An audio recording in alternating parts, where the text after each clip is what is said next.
Hello, I'm Talia Clarke with WMCT-tv, and I'm here with Mike Mullen, independent candidate running for the 3rd Congressional District seat in Massachusetts. Hi, Mike. How are you? Hi. Thanks for having me on today. How has the campaign trail been running as an independent candidate?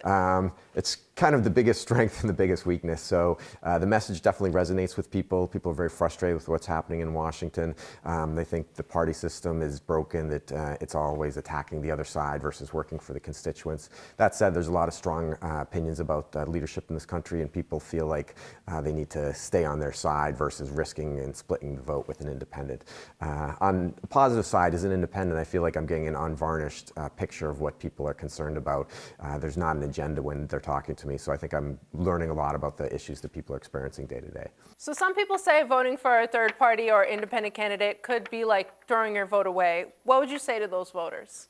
Einstein has that quote, to continue doing the same thing all the time, expect different results, is insanity. And I kind of feel that way with this issue. So now is as good a time as any. There's talk about the blue wave or the red wave. I have problems with that metaphor because waves come crashing down and then another one comes. So I think we need to kind of smooth things out and start making progress in that direction. So it is a tough time. I know people feel very strongly about leadership of this country, but I think an independent voice can help us move in the right direction. I'm going to jump into the ballot questions Sure. that will be on our election ballot November 6th. Excellent. So question 2 deals with Citizens United and taking corporate money out of politics. Yep. So what is your stance on question 2, voting yes or no? Right. I'm a big yes on that. As an independent, I've made political and electoral reform kind of my main topic. I find that these issues are foundational, and by that I mean the influence that corporations and special interests have today is pretty extreme, and because of that, it's hard to get work done on healthcare, on education, on the economy. So I feel very strongly that we want to be able to have equal representation from that standpoint. The frustrations today is it takes so much money. There was a 60-minute special a few years ago where members of Congress would spend 4, 5, 6 hours a day in an office building across from the Capitol dialing for donors, and they had a goal of $16,000, $17,000 a day. That's not what people go to Washington for. It isn't what they should. And from talking to members of Congress, most of them don't want to do that, but they feel they're kind of obligated with the way the system works today. Sticking with the questions that will appear on the ballot, Sure. How do you feel about question 1, the nurse staffing mandate? Right. This is the hardest one for me. I work in the healthcare industry and workers' compensation, and a large chunk of the employees at work are nurses, so they do telephonic case management, different clinical things, get people back to work.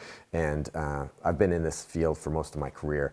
So I'm definitely very supportive of nurses and the work they do. I'm hesitant to support this one, so I'm voting no because of the potential unintended consequences. From talking to community health workers, people at community hospitals, there's a concern that that's going to be an undue burden on them. There may be people kind of pulled away from that, where larger organizations like a Partners could hire people away.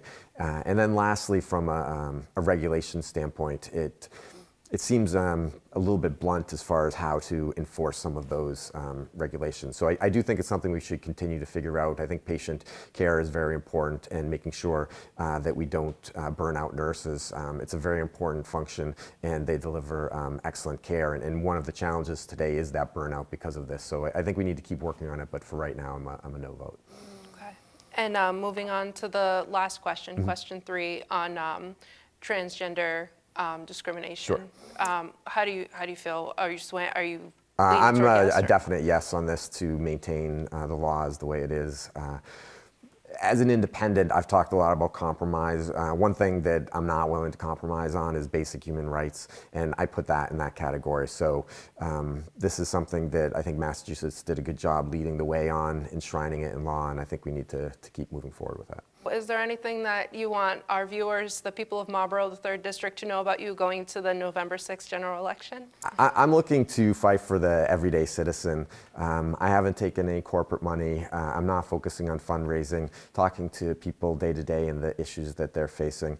I believe the way the economy is going is we're having too much towards the wealthy. We need to take a step back. I call it a shareholder economy versus, stakeholder versus a shareholder, where different people will take part. You have your customers, you have your employees, you have your owners, you have the community and government, but I think we all need to be able to take part in that and the laws from that regard.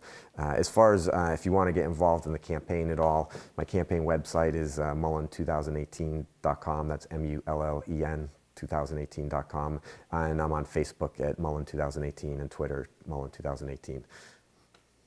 Well, thank you so much for joining us, Mike Mullen. For WMCT, I'm Talia Clarke. Thanks for watching.